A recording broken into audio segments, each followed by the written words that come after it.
subscribe and press the bell icon to never miss any update. 2 number प्रदेशका साथीहरूको कतिपय चित्त बुझ्या छैन। ती मागहरू पनि पूरा गर्न हामीले योभन्दा पहिला पनि प्रयास गरेको हो, तर हामीले समर्थन सबै पार्टीको जुटाउन नसकेर भएन र विशेष गरेर त्यो बेलामा केपी ओली नै त्यसमा साथ दिने पक्षमा हुनुहुन्न थियो। एकदम कडा रूपमा हामीले ल्याएको प्रस्तावमा उहाँको विरोध पनि थियो। उहाँले सबै विकास गर्नुभयो, केही पनि छोड्नु भएन, तर सिर्फ भाषण, उखान टुक्का र मुखले मात्र भन्नुभयो। तर त्यो विकास, उहाँले भनेको विकास व्यवहारमा उत्रेको चाहिँ म कहीँ देख्दिनँ। काङ्ग्रेसको सबैभन्दा ठुलो कुरा, हामीले गलतलाई के अरे ठिक कामलाई पनि ठिक काम हामी भन्न सक्दैनौँ। यो देशलाई यो अन्यलबाट, यो ट्र्याकबाट, जुन ट्र्याकमा गएको छ त्यो ट्र्याकबाट मुक्त हुनको निम्ति काङ्ग्रेसले केही राजनीतिक रिस्क लिएर अगाडि बढ्नुपर्छ।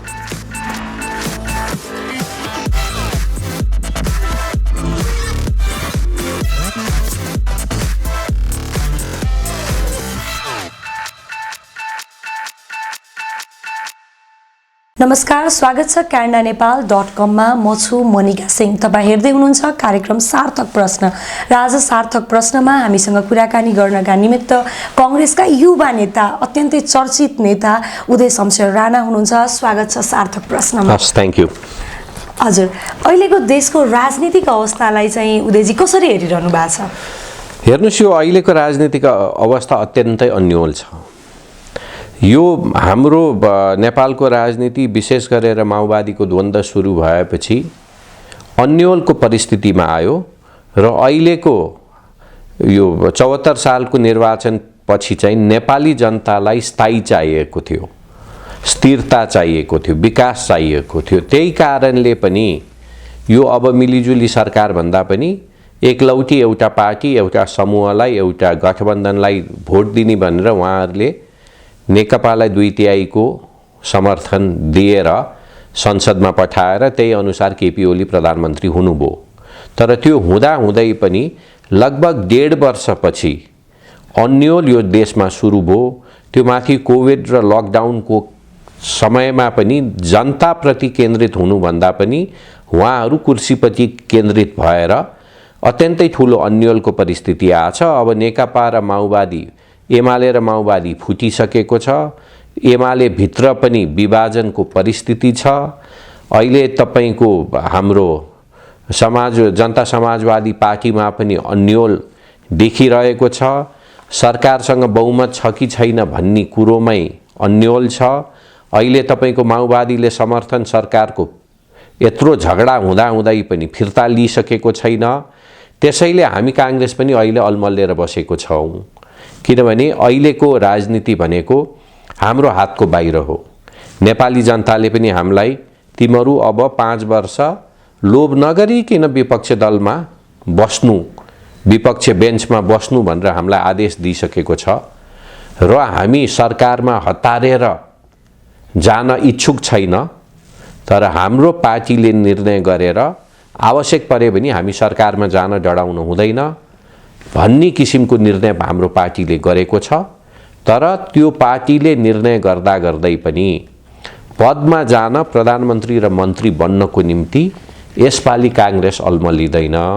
हामी सरकारमा गए भने 19 महिना हामीले सरकार चलाएर देशलाई कुनै न कुनै एउटा यो देशको राजनीति ट्र्याक बाहिर गएको छ। हाम्रो एउटै उद्देश्य सरकारमा गए भनी पनि यो देशको राजनीतिलाई ट्र्याकमा ल्याउने मात्र हाम्रो उद्देश्य हुन्छ। तर पहिले तपाईले भनेको जस्तै अहिले अत्यन्तै भद्रगोल छ, अलमल छ। अब हामी पनि सरकारमा जानी हो कि होइन, हामी अलमल्लेको होइन, तर हामीले समर्थन पाएन भने कसरी जानी?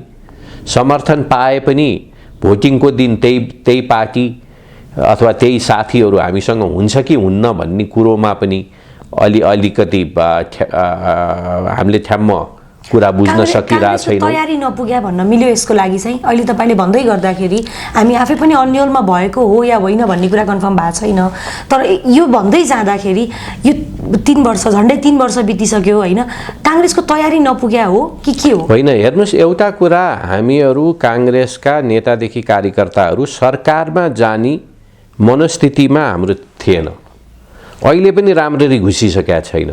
किनभने नेपाली काङ्ग्रेसले अत्यन्तै नराम्रो हार खाइसकेपछि हामीहरू यो सरकारमा अब जाने होइन, हामी सङ्गठन विस्तारतिर लाग्ने भनेर हामीहरू केन्द्रित भएको छौँ। एक किसिमले हाम्रो पार्टीलाई, हाम्रा नेताहरूलाई यो पावर र कुर्सीको मोहमा जहिले पनि काङ्ग्रेस फस्छ भन्ने एउटा आरोप पनि छ। हेर्नुहोस्, र यो आरोपबाट पनि अहिले हामी मुक्त हुन चाहन्छन्।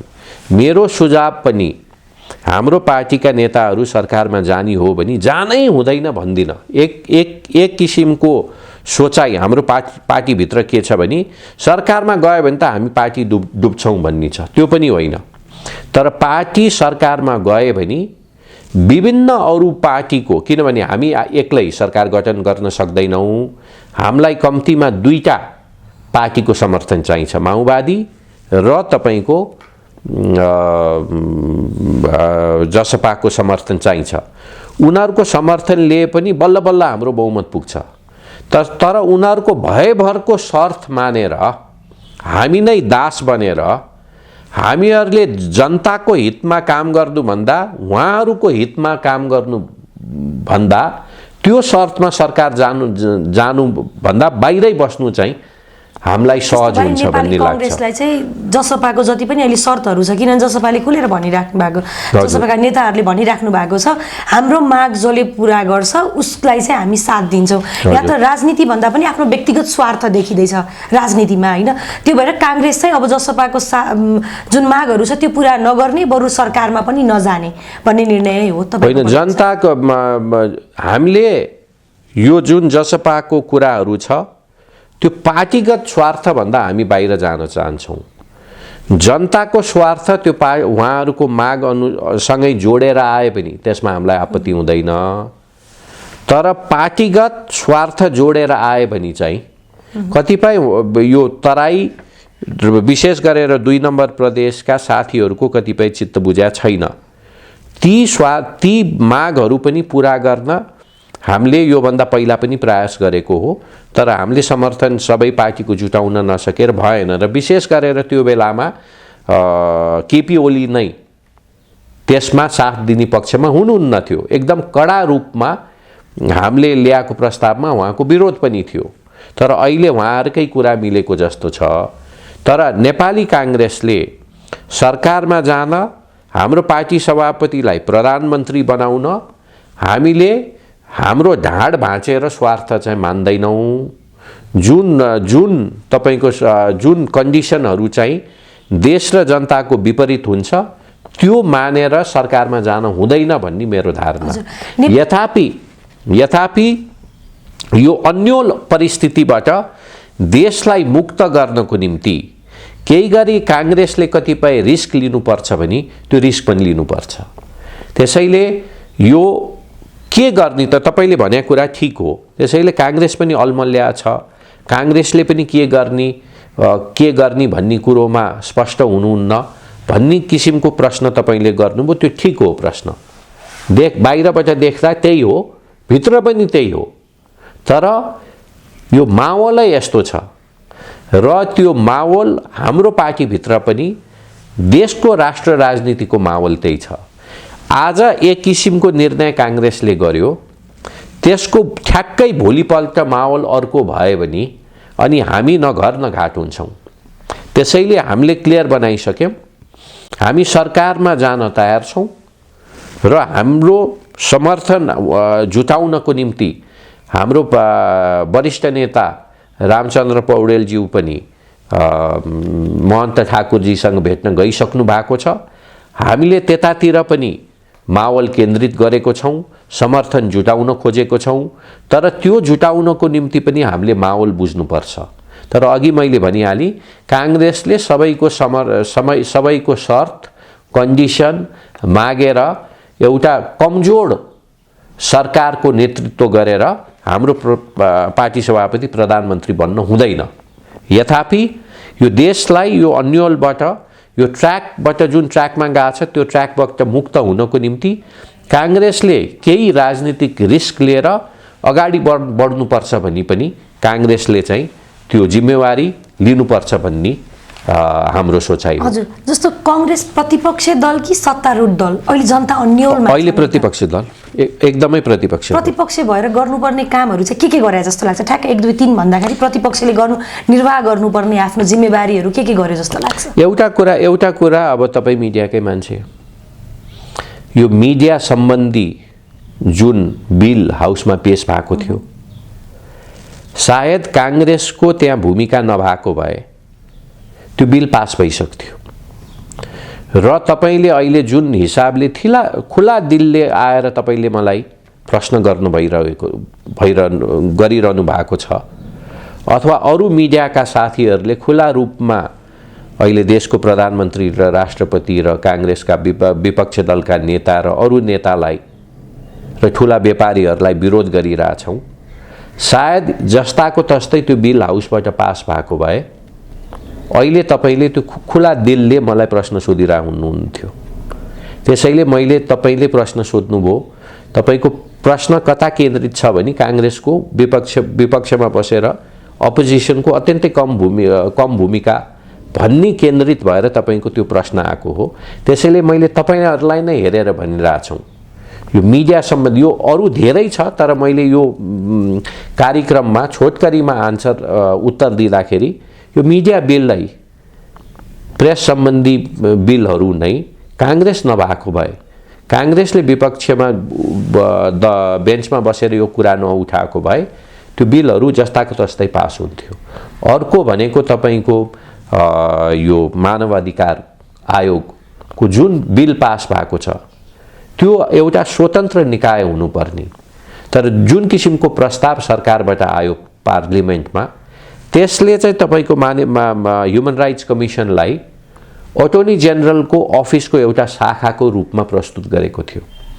हामीले यो इस्युलाई इन्टरनेसनलाइज नगरेर तपाईहरुका नआएर यो कुरा नराखेको भए सायद अहिले हाम्रो नेपालको मानव अधिकार आयोग अटर्नी जेनरलको अफिसको एउटा सानो एउटा कुनाको कोठामा त्यहाँको अफिस हुन्थ्यो होला। र एउटा कुरा हामी र कम्युनिस्टमा अलि फरक के छौं भने कम्युनिस्टले पित्तललाई सुन बेचेर पित्तललाई सुन बनाएर बेच्ने क्षमता उहाँहरुसँग छ। उहाँहरुको पब्लिसिटी मसिनरी र प्रचार गर्ने शैली यति राम्रो छ, कालोलाई उहाँहरु सेतो बनाउन सक्नुहुन्छ। काङ्ग्रेसको सबैभन्दा ठूलो कुरा हामीले गलतलाई ठिक कामलाई पनि ठिक काम हामी भन्न सक्दैनौं। हामीले तपाईको 70 सालको निर्वाचनपछि हाम्रै नेतृत्वमा संविधान लेखेको हो र तपाईको शेरबहादुर देउवाको नेतृत्वमा 2 नम्बर प्रदेशमा स्थानीय तहको निर्वाचन कुनै हालत हुन सक्दैन भनेको थियो, तर हाम्रै नेतृत्वमा त्यो सरकारको स्थानीय तहको निर्वाचन पनि 81% 2 नम्बर प्रदेशको जनताले भोट दिएर स्थानीय तहको निर्वाचन सम्पन्न भएको थियो। यही काम कम्युनिस्टहरूले गरेको भए अहिले अर्को 20 वर्षसम्म कुनै पनि हालतमा कम्युनिस्ट हार्न नसक्ने किसिमले उनीहरूले प्रचार गर्नुहुन्थ्यो। तपाईको 64 सालको निर्वाचनपछि त्यति बेला पनि एमाले माओवादीको कम्युनिस्टहरूको 2/3 बहुमत झन्न अहिलेको परिस्थिति थियो। हामीहरू त त्यति बेला त विपक्षमै बस्यौं, सरकारमा गएनौं। एकचोटि मिलिजुली सरकार माधव नेपालको नेतृत्वमा सरकार गए, 4 वटा प्रधानमन्त्री बने, 4 वटै 2टा माओवादीको 2टा एमालेको। उहाँहरूले संविधान लेख्ने कामै गर्नु भएन। तैपनि 70 सालमा एमालेले त राम्रै भोट ल्याए नि। सायद हामी काङ्ग्रेस त्यो बेला सरकारमा गएको भए हाम्रो हालत पतला हुन्थ्यो। त्यसैले हाम्रो सबैभन्दा ठूलो समस्या काङ्ग्रेसको भने राम्रो कामलाई पनि प्रचार गर्न सक्दैनौं सुनलाई सुन भन्न सक्दैनौँ, सुनलाई पित्तलको भाउमा हामी बेच्छौँ। एमाले र माओवादी कम्युनिस्टहरूले चाहिँ पित्तललाई सुन बनाएर पनि बेच्न सक्ने उहाँहरूको क्षमता छ। हजुर, जस्तो प्रत्येक आन्दोलन भनौँ या परिवर्तनको नेतृत्व नेपाली कङ्ग्रेसले नै गर्यो है। अहिले चाहिँ अर्काको निर्णय कुर्नुपर्ने अवस्था नेपाली कङ्ग्रेसलाई देखिन्छ। अहिले चाहिँ निर्णायक भूमिका चाहिँ कङ्ग्रेसले काहीँ न काहीँ निर्वाह गर्न नसकेको भन्ने पनि आरोप छ नि, कसरी खण्डन गर्नुहुन्छ यो आरोपलाई? होइन, मैले अघि भनिहालेँ, हामीले कतिपय, किनभने हाम्रो नेपाली भोटर्सले हामीलाई यति कम सङ्ख्यामा केन्द्रमा मात्र होइन प्रदेशको पार्लिमेन्टमा पनि यत्रो कम सङ्ख्यामा पठाएको छ, हामी निर्णायक भूमिका खेल्न सक्ने परिस्थिति नै छैन। तपाईले स्थानीय तहमा हेर्नुभयो भने त्यो फरक छ। स्थानीय तहमा जति एमाले जितेको थियो लगभग त्यति नै सिटहरू हामीले जितेका छौँ। उहाँहरूले काठमाडौँ नगरपालिका जित्नु भयो होला, हामीले ललितपुर नगरपालिका जितेका छौँ। एमाले पोखरा नगरपालिका जित्या होला, हामीले विराटनगर नगरपालिका जितेका छौँ। र तपाईको अहिले नै हेर्नुस्, तपाईँ अहिले दाङको निवासी तर अहिले काम गरेर मिडियामा काम गरेर तपाईँ काठमाडौँमा भ्यालीमा बस्नु भएको छ। तपाईको ललितपुरको मेयरको काम र काठमाडौँको मेयरको काम दाँच्नु होला न, कसले राम्रो काम गरेको छ। त्यसैले हामीले गर्न नसक्ने होइन, हामीलाई जिम्मेवारी दिएको ठाउँमा हामीले गरेको छौँ। तर हाम्रो 7वटा प्रदेशका पार्लिमेन्टमा र केन्द्रको पार्लिमेन्टमा हाम्रो भूमिका अत्यन्तै कमजोर भएको छ। हाम्रो उपस्थिति कमजोर छ, प्रस्तुति ठिकै छ। मैले तपाईलाई दुईटा उदाहरण दिएँ, अहिले मिडिया सम्बन्धी विधेयक र तपाईको मानव अधिकार सम्बन्धी विधेयकमा हाम्रो बहुमत नहुँदै पनि हामीसँग तपाईको लगभग 25% को समर्थन नहुँदा पनि हामीले धेरै लन्ठ्याङ मन्ठ्याङ इधर उधर राजनीतिक र पार्लिमेन्ट्री प्रोसेसमा खेल खेलेर यो विधेयकहरूलाई परिवर्तन गरेर मात्र अगाडि बढ्न दिएको छौँ। त्यसैले अर्को कुरा चाहिँ धेरै साथीहरूको मनोस्थिति के हुँदो रहेछ भने होइन, विरोध भनेको जुलुस निकाल्ने, न्यू रोडको राम्रो घरको सिसा फोड्ने, रेलिङ तोड्ने र 2-4वटा गाडी जलाउने, 1-2वटा मोटरसाइकल चढाए मान्छेलाई पिटपाट पार्ने, त्यो गरे भने चाहिँ अलि शक्तिशाली विपक्ष दलको भूमिका हुन्छ भन्ने मनस्थितिबाट म तपाईहरू सबै साथी, मिडियाका साथीहरूलाई, आम नेपाली दाजुभाइ दिदीबहिनीलाई त्यो मनस्थितिबाट तपाईहरू पनि मुक्त हुनुहोस्। हामीले तोडफोड गरेर, हो हल्ला गरेर, धम्की गरेर, मान्छे पिटेर, रेलिङ भाँचेर, झ्याल फुटाएर, टाउको फुटाएर मात्र विरोध गरेर हुँदैन। हामीले विरोध कस्तो किसिमको विरोध कहाँ गर्ने होइन, ल जुलुस निकाल्ने भए जुलुस निकालौँ। म पनि तरुण दलको केन्द्रीय अध्यक्ष बनेको, मैले पनि त्यति बेला, म त 64 सालको निर्वाचनपछि तरुण दलको अध्यक्ष बनेको हुँ र मैले कम्युनिस्ट सरकारमा हुँदाखेरि म तरुण दलको अध्यक्ष थियो। हामीले राम्रै जुलुस निकाले हो। अहिले पनि तरुण दलले राम्रै जुलुस निकालेको छ, नेभी सङ्घले राम्रै जुलुस पनि निकाल्न सक्छ। तर हामीले धेरै रूपमा अलिकति क्रान्तिकारी अथवा शक्तिशाली अथवा अलिकति भाइलेन्ट जुन किसिमको जुलुस हामीले निकाले भने फेरि त्यही साथीहरूले नै हामीलाई प्रश्न गर्छ, होइन यो काङ्ग्रेसले त यो तोडफोडमा लागे, यो त अग्रेसिभ भए, पुलिसलाई पिटे भन्ने त्यही आरोप हामीलाई लाग्छ। त्यसैले अब विशेष गरेर यो 21औं शताब्दीको 20 वर्ष पार गरेर हामी 21 वर्षमा लागिसकेका छौँ र विशेष गरेर नेपालमा अहिले यो 18 देखि 30 वर्षका युवाहरू, 16 देखि 25 वर्षका युवाहरूको सङ्ख्या अत्यन्तै ठुलो छ। उहाँहरूको हामीले भावना बुझेर अहिले कुनै पनि ती वर्ग, ती उमेरका युवा साथीहरूले चाहिँ यो राजनीतिबाट उहाँहरू वाक्क भएको छौँ। किनभने त्यही विरोध, त्यही नेपाल बन्द, त्यही हडताल, त्यही गाली गर्ने शैली उहाँहरूलाई मन परेको छैन भन्ने मलाई लागेको छ, हाम्रो पार्टीलाई लागेको छ। त्यसैले हामीले विरोध गर्दाखेरि अलिकति जिम्मेवारी विपक्षको रूपमा हामीले चाहिँ विरोध गर्न चाहन्छौँ। त्यसैले सायद 15 वर्षको काङ्ग्रेसको विपक्षको भूमिका र अहिलेमा परिवर्तन आएको छ। टाइम अनुसार हामी पनि परिवर्तित हुनुपर्छ र रेलिङ र झ्याल फोडेर र मान्छेको टाउको फुटाएर र बिचारा त्यो पुलिसलाई घेरेर लात हानेर मात्र बलियो विपक्ष दल बन्दैन। हजुर, जस्तो प्रधानमन्त्री केपी शर्मा ओली र कांग्रेस पार्टी सभापति भनौँ न शेरबहादुर देउवा चाहिँ अलिकति नजिक भनौँ न विशेष साँठगाँठ छ भन्ने कुराहरू पनि बजारमा चर्चा आइराखेको हुन्छ। ठ्याक्कै त्यस्तो हो या होइन? होइन, हाम्रो पार्टी सभापतिको साँठगाँठ केपी ओलीसँग मात्र छैन, अरू सबै पार्टीका नेताहरूसँग छ। विपक्ष दलका नेताले प्रधानमन्त्रीसँग पनि कोअर्डिनेसन साँठगाँठ गरेर अगाडि बढ्नुपर्छ भन्ने हाम्रो धारणा हो।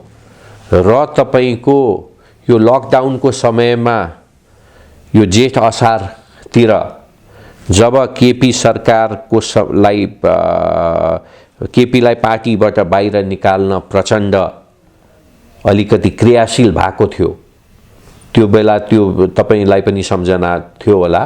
त्यति बेला हाम्रो पार्टी सभापतिलाई पनि आरोप के लागेको थियो भने प्रचण्ड चाहिँ विपक्ष दल र विदेशीहरूसँग मिलेर मलाई पार्टीबाट हटाउन खोजेको थियो भन्ने किसिमको आरोप केपी ओलीले लगाएको थियो। त्यसैले हामी सबैसँग, सबै विपक्ष दल, सबै पार्टीसँग समान रूपमा हाम्रो कोअर्डिनेसन छ। कुनै व्यक्तिको कुनै एउटा राजनीति गर्ने मान्छेसँग बढी रिलेसन हुन सक्छ र तपाईको विशेष गरेर प्रधानमन्त्री र विपक्ष दलको चाहिँ समय समयमा कोअर्डिनेसन हुनुपर्छ। तपाईको हाम्रो पहिलो 15 सालको संसदमा पनि त्यति बेला प्रधानमन्त्री बीपी कोइराला थिए, त्यति बेला विपक्ष दलको नेता मेरो ठुलो बुवा भरत शमशेर थिए। उहाँहरूको पनि राम्रो कोअर्डिनेसन थियो, तर विरोध गर्ने ठाउँमा विरोध हुन्थ्यो, पार्लिमेन्टमा सरकारको विरोध हुन्थ्यो, तर कतिपय राष्ट्रिय इस्युमा, यो उदाहरणको निम्ति चाइना र नेपालको यो माउन्ट एभरेस्ट सगरमाथाको विषयलाई लिएर कतिपय समस्या त्यति बेला उठेको थियो। त्यति बेला विपक्ष दलको नेता र प्रधानमन्त्रीको कोअर्डिनेसनमा काम भएको थियो। त्यसैले विपक्ष दलको नेताले मेरो बुझाइमा प्रधानमन्त्रीसँग समन्वय राख्नुपर्छ र त्योभन्दा बढी प्रधानमन्त्रीले विपक्ष दलको नेतासँग समन्वय राख्नु आवश्यक छ। त्यो भए मात्र पार्लिमेन्ट पनि राम्रो हिसाबले चल्छ, सरकारलाई पनि त्यसले समर्थन हुन्छ। त्यो कारणले पनि हेर्दा चाहिँ अलिकति उहाँहरूको राम्रै नै साँठगाँठ छ कि भन्ने देखाएको थियो, तर लगभग 9 महिना अगाडि ठ्याक्कै उल्टो थियो। त्यही केपी ओलीले हाम्रै पार्टी सभापतिलाई माधव नेपाल र प्रचण्डसँग मिलेर मलाई पार्टीबाट निकालेर उनीहरू मिल्न लाछ भन्ने कुरो त सार्वजनिक भएको हो, पत्रपत्रिकामा आएको हो।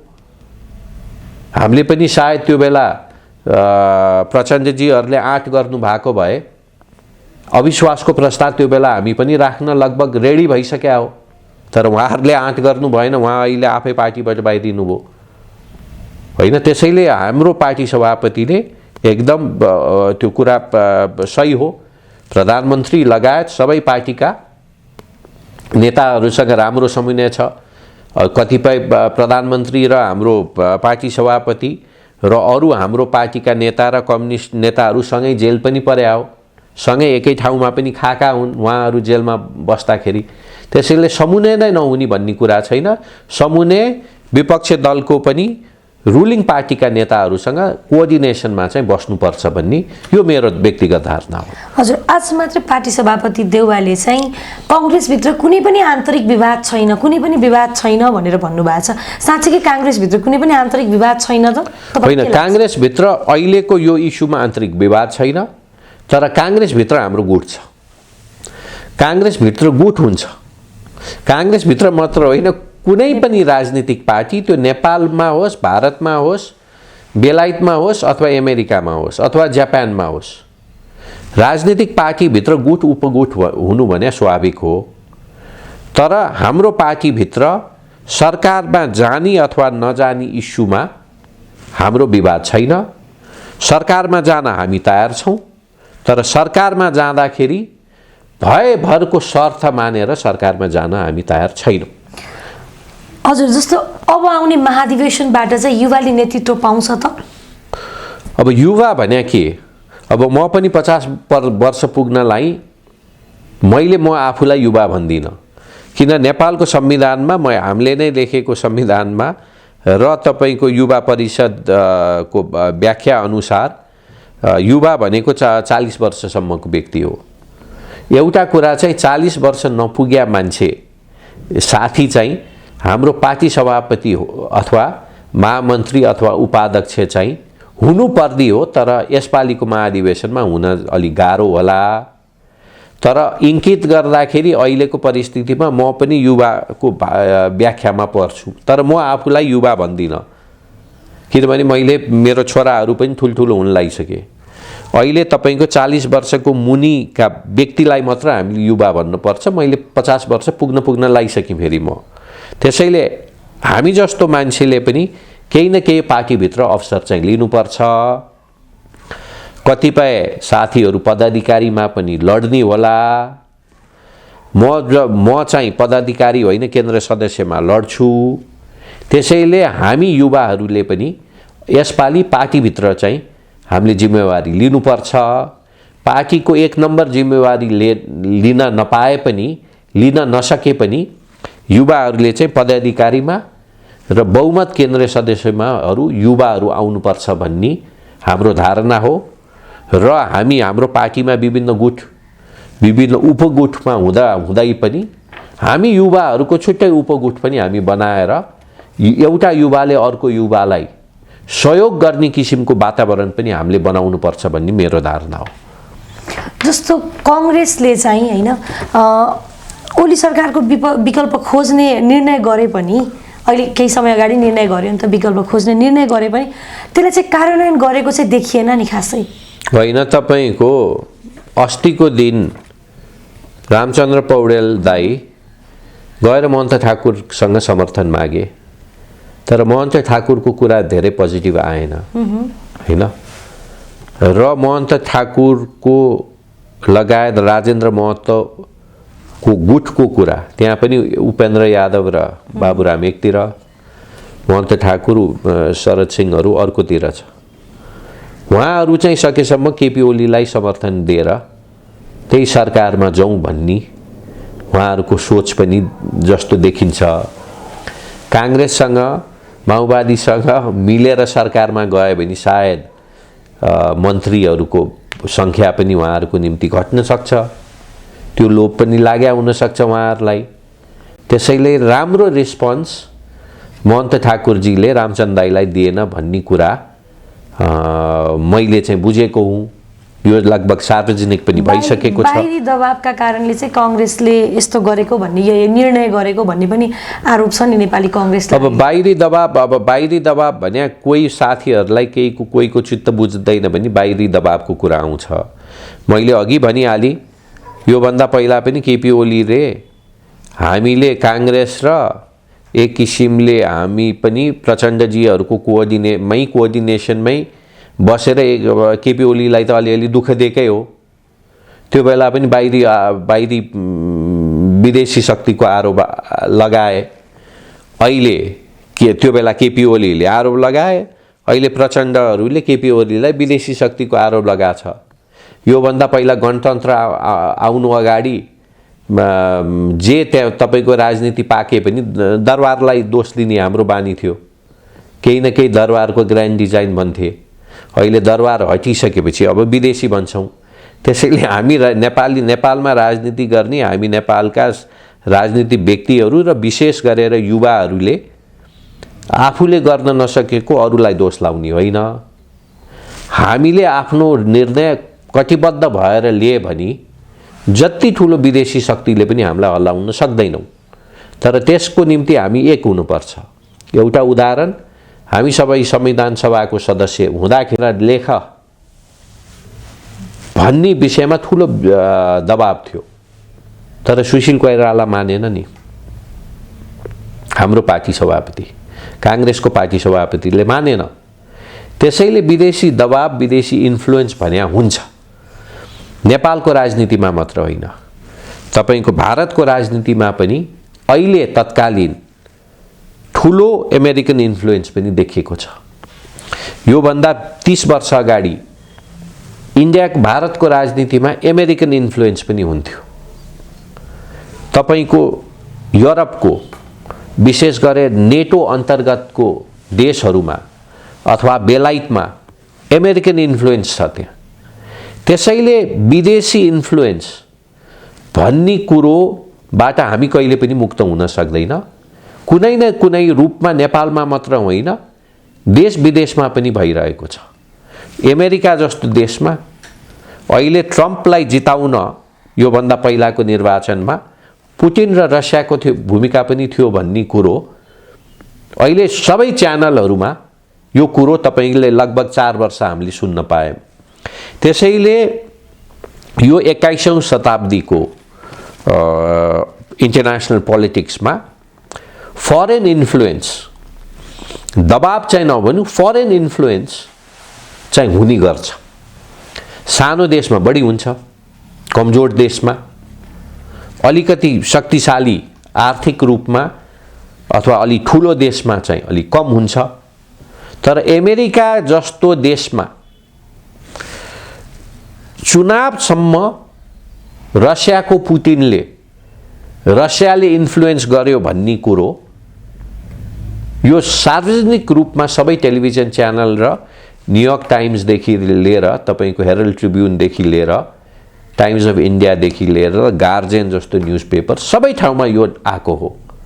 त्यसैले मैले भनी केही हदसम्म फरेन इन्फ्लुएन्स, विदेशी दबाब अथवा इन्फ्लुएन्स भन्ने चीज चाहिँ छ नेपालमा पनि, र त्यसलाई हामीले कसरी ट्याकल गर्ने यो अहिले मात्र होइन, पञ्चायत कालमा पनि थियो। यो तपाईको पञ्चायत कालमा मात्र होइन, राणा कालमा पनि थियो। ब्रिटिश इन्फ्लुएन्स थियो यहाँ। तर त्यसलाई कसरी हामीले एउटा लेभलमा राख्ने र त्यसलाई कसरी डिप्लोमेटिकली र पोलिटिकली मिलाउने चाहिँ तपाईको यहाँकै राजनीति गर्ने नेताहरूको भर पर्छ। हामीले विदेशी दबाब, विदेशीहरूले दबाब दिएर सबै खत्तम भयो भनेर हाम्रो राजनीति गर्ने नेताहरू, ठुला नेताहरू चाहिँ रोएर चाहिँ हिँड्नुहुन्न। त्यसले उहाँहरूको कमजोरी एक्सपोज हुन्छ। त्यसैले म उहाँहरूलाई आग्रह पनि गर्न चाहन्छु, ठुला नेतालाई, केही चित्त आफ्नोतिर कुनै निर्णय नभए पनि विदेशी दबाबमा भनेर उफ्री भाषण गर्ने चलन पनि छ, विशेष गरेर कम्युनिस्ट नेताहरूको। त्यस्ता इमेच्योर पोलिटिक्सबाट चाहिँ हाम्रो राजनेता, यो ठुला नेताहरूलाई पनि र हाम्रो देशको बुद्धिजीवीहरूलाई पनि त्यहाँबाट मुक्त हुन चाहिँ म उहाँहरूलाई पनि आग्रह गर्न चाहन्छु। हजुर, जस्तो झन्डै 10 वर्ष भयो देशले अस्थिर राजनीति र जनताले यो राजनीतिको किचलो भोगिरहेको। 10 वर्ष बढी भयो, झन्डै 10 वर्ष बढी नै भयो। माओवादीको द्वन्द्वदेखि तपाईको लगभग स्थिर सरकार त धेरै हैन। अब अस्थिर सरकार हुँदै पनि फेरि पनि जनताले भोट किन दिने अहिलेका नेताहरूलाई? अब स्थिर कुनै पनि पोलिटिकल पार्टीलाई? अब त्यो प्रश्न ठिक प्रश्न गर्नुभयो। त्यो प्रश्न चाहिँ तपाईहरूले नेकपाका नेताहरूलाई गर्नुपर्छ। यो सरकार ढाल्न पनि नेपाली काङ्ग्रेस सक्रिय भयो होइन, नेकपा फुटाउन पनि सक्रिय भएको होइन। त्यो तपाईहरू सबैलाई थाहा छ। उहाँहरूकै बीच यो विवाद आएर यो परिस्थितिमा अहिले हामी झरेको हो। त्यसैले म नेपाली जनतालाई म आग्रह गर्न चाहन्छु, हामीले 70 सालको निर्वाचनमा दुईटा मुख्य कुरा भनेका थियौँ। हामीले संविधान लेख्छौँ र स्थानीय तहको निर्वाचन गर्छौँ भनेर हामीले दुईटै कुरा पुरा गर्यौँ। अहिले आएर यो 74 सालको निर्वाचनमा नेकपाको एउटा मुख्य नारा थियो स्थायी सरकार दिन्छु भनेर, उहाँहरूले दिनु भएन। त्यसैले तपाईको प्रश्न किन राजनीतिक पार्टीलाई भोट हाल्ने कि नहाल्ने कुरा गर्नुभयो। कांग्रेसलाई किन हाल्ने भने 70 सालमा सबैभन्दा ठुलो पार्टी, हाम्रो बहु क्लियर मेजोरिटी पनि थिएन, सबैभन्दा ठुलो पार्टी हुँदाखेरि दुईटा मुख्य हाम्रो नारा थियो, संविधान लेख्ने र लोकल इलेक्सन गराउने, दुईटै हामीले गरायौँ। अहिले नेपाली जनताले स्थायी सरकारको निम्ति नेकपालाई भोट दिएको हो नि, उहाँहरूले आफ्नो वचन पूरा गरेनन्। कांग्रेसले 70 सालमा सबैभन्दा ठुलो पार्टी बनिसकेपछि हाम्रो वचन पूरा गर्यौं, यी साथीहरूले गरेन, कम्युनिस्टहरूले गरेन। त्यसैले अब आउने दिनमा 19 महिनापछि चुनाव हुन्छ कि 6 महिनापछि चुनाव हुन्छ अथवा तपाईको 10 महिनापछि चुनाव हुन्छ, जहिले चुनाव हुन्छ म सबै अहिले तपाईको यो अनलाइन च्यानलबाट हेर्नु भएका सबै भ्युअर्सलाई म के अपिल गर्न चाहन्छु भने 70 सालमा सबैभन्दा ठुलो पार्टी बनिसकेपछि आफूले भनेको कुरा नेपाली कांग्रेसले पूरा गर्यो। अहिलेको निर्वाचनमा नेकपाले 2/3 पुर्याइसकेर स्थायी सरकार र आर्थिक विकासको बाटोमा नेपाललाई लग्छु भनेको दुईटै कुरामा उहाँहरू जिरोमा झर्नु भएको छ। त्यसैले बोलेको कुरा पूरा गर्ने पार्टीलाई आउने निर्वाचनमा भोट दिन पनि म यही तपाईकै इन्टरभ्यूबाट तपाईकै च्यानलबाट म अपिल पनि गर्न चाहन्छु। हजुर, जस्तो राजनीति भनेको सत्ताका लागि मात्र लुछाचुडी गर्ने हो कि देश र जनताका लागि राजनीति गर्ने हो, के लाग्छ तपाईलाई? त्यसैले सत्ताको लागि होइन, देश र जनताको गर्नको निम्ति गर्नुपर्ने, तर सत्ता र कुर्सीको निम्ति बढी गरेको अहिले हामीले देखिरहेछौँ। त्यही कारण पनि हाम्रो पार्टी सभापति र हाम्रो कांग्रेसको नेतृत्व हतारेर अहिले प्रधानमन्त्री बन्न अथवा मन्त्रीको शपथ खान दौडिरहेको छैन नि। जान त जानी, किनभने हामीले पनि पहिला त गल्ती गरे हो नि। कांग्रेसले पनि तपाईको सरकारमा जानको निम्ति जब स्थिरता हुन्थ्यो कोअलिसन गभर्नमेन्टमा, त सरकारमा जाँदा त नम्बर घटाउ जोड गरेर बहुमत पुर्याउने खेलमा त हामी पनि खेल्या हो नि। हामीले पनि त्यो मिस्टेक त गरेको हो नि। सत्ता मोहमा त सत्ताको लोभमा त कांग्रेस पनि लागेको हो नि, तर हामीले त्यो गल्ती गरे भनेर बुझिसक्यौं। त्यसैले सत्तामा जाँदाखेरि पनि कुर्सीको निम्ति होइन, देश र जनताको निम्ति गए भने पनि सरकारमा कांग्रेस अब जान्छ। हामीले पहिला गल्ती गरेको, हामीले एक किसिमको पाठ सिकिसकेका छौँ। हजुर, अहिलेको प्रधानमन्त्री झन्डै 2/3 प्रधानमन्त्री केपी शर्मा ओली सफल प्रधानमन्त्री कि असफल प्रधानमन्त्री? उहाँ सायद यति असफल प्रधानमन्त्री, यति अहम र घमण्डी बोकेको प्रधानमन्त्री कहिले पनि नेपालमा थिएन। सायद नेपालको राजनीतिमा राणा प्रधानमन्त्रीहरूलाई धेरै घमण्डी पनि भन्ने गर्छ। सायद कुनै पनि राणा प्रधानमन्त्री पनि केपी ओली जति अहम र घमण्ड, त्यति अहम र घमण्ड सायद कुनै प्रधानमन्त्रीले पनि, जङ्गबहादुर भीमसेन थापाको समयदेखि आजको समयसम्म लिए भने सबैभन्दा असफल प्रधानमन्त्री। र दिनौं शिलान्यास गरिरहनु भएको छ त, दिनौं सभा सम्मेलनहरूमा मैले यति प्रगति गरेँ या देशले यति प्रगति गर्यो भनेर भनिरहनु भएको छ त, असफल कसरी? अब तपाईको उहाँले शिलान्यास त गर्नुभएको छ र, तर शिलान्यास गरेका बाटा पुलहरूको परिस्थिति हेर्नुहोस्। म योभन्दा पहिला ललितपुर 1 नम्बर क्षेत्रबाट चुनाव जितेको र त्यहाँ मूल दुईटा बाटो छ, एउटा चापागाउँ जाने बाटो र एउटा गोदावरी जाने बाटो। त्यहाँ रोड एक्सपेन्सन गरेर घर भत्काएर बाटो ठुलो पार्नुपर्ने पनि छ, तर त्यो बाटोको हालत हेरे भने 1 दिन होइन, 2 दिन होइन, अहिले तपाईको त्यो बाटो जम्मा पिच गर्नको निम्ति 3 वर्ष लागिसक्यो। अब यो सरकारले के गर्नेछ भने ठ्याक्कै चुनावको 2 महिना अगाडि त्यो बाटो पिच गरिदिन्छ। त्यो किसिमका किन पिच गर्ने भने अब चुनाव आए भोट लिन पिच गर्ने, त्यो भन्दा पहिला कोहीको वास्ता छैन। त्यसैले अहिले केपी ओलीले यो भन्दा पहिला पनि प्रधानमन्त्री हुँदाखेरि त्यो टुनको सबै अब झुलुङ्गे पुल बनाउँछु भनेको थियो, खोइ बनेको। उहाँले सबै विकास गर्नुभयो, केही पनि छोड्नु भएन। तर सिर्फ भाषण, उखान टुक्का र मुखले मात्र भन्नुभयो। तर त्यो विकास, उहाँले भनेको विकास व्यवहारमा उत्रेको चाहिँ म कहीँ देख्दिनँ। रेल पनि हरायो, हवाईजहाज के अरे पानी जहाज पनि कता पुगे कता, आर्थिक विकास पनि के भयो, विदेशबाट नेपालीहरू फर्काएर उनीहरू सबैलाई ऋण दिन्छु भने के अरे जागिर दिन्छु भने पनि कता पुग्यो। अहिले कोभिडको समयमा विदेशबाट इन्जेक्सन ल्याएर हामी सबैलाई दिन्छु भनेको अहिले तपाईँहरूले त पाउनुभयो। 65 वर्ष पुगेका वृद्ध बुवामुवाले पाउनुभयो, अरूले पाएको छैन, अहिले छैन रे इन्जेक्सन कहीँ पनि। भनेपछि के गर्नुभयो? भाषणमा सबै गर्नुभयो, उखान टुक्का सबै लगाउनु भयो। भयभरको आफ्नो साथी र विपक्षकालाई घमण्ड गरेर कुकुरभन्दा पनि एकदम नीच व्यवहार गर्नुभयो। विकास खोइ, व्यवहारमा केही छैन। माछा भ्यागुता, हामी सानोमा खेल्थ्यौँ नि, माछा गरेर समाउन हुँदै भ्यागुता देखाउँथ्यौँ नि। परिस्थिति त्यही हो केपी ओलीको। त्यसैले केपी ओली भने सबैभन्दा असफल नेपालको इतिहासको प्रधानमन्त्री भने केपी शर्मा ओली हो।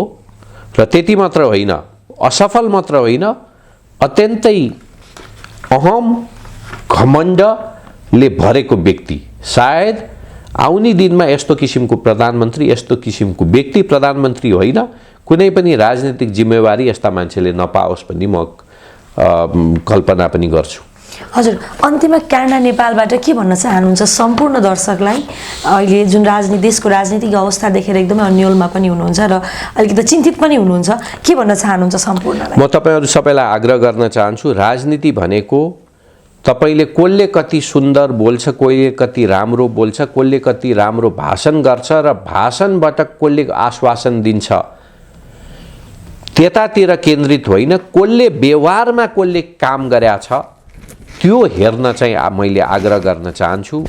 भाषणले शासन गर्न सक्दैन, भनेको कुरा कसले पुरा गरेको छ र विकास गर्छु भनेको तपाईको कागजमा होइन व्यवहारमा कसले गरेको छ त्यसलाई छुट्याएर राजनीतिक दल र राजनीति गर्ने व्यक्ति पोलिटिशियनहरूलाई पनि तपाईहरुले छुट्याउनुस्। अहिले हामी सबै राजनीति गर्ने मान्छेलाई गोल्ड मोडलको रूपमा यो सबै राजनीति गर्ने मान्छेहरू खत्तम भनेको छ। त्यो भन्ने तपाईहरुको अधिकार हो। मैले गर्ने भने आग्रह मात्र हो।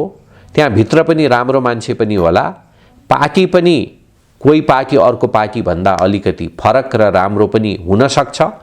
त्यसैले त्यो सबै होमवर्क गरेर, स्टडी गरेर, अध्ययन गरेर, बुझेर मात्र अब आउने निर्वाचनमा भोट हाल्दा चाहिँ त्यो हिसाबले म तपाईहरुलाई भोट हालेर यो नेपालको राजनीतिलाई अगाडि बढाउन म तपाईहरुलाई आग्रह पनि गर्न चाहन्छु। समय दिनुभयो, धेरै धेरै धन्यवाद। हस्, धन्यवाद।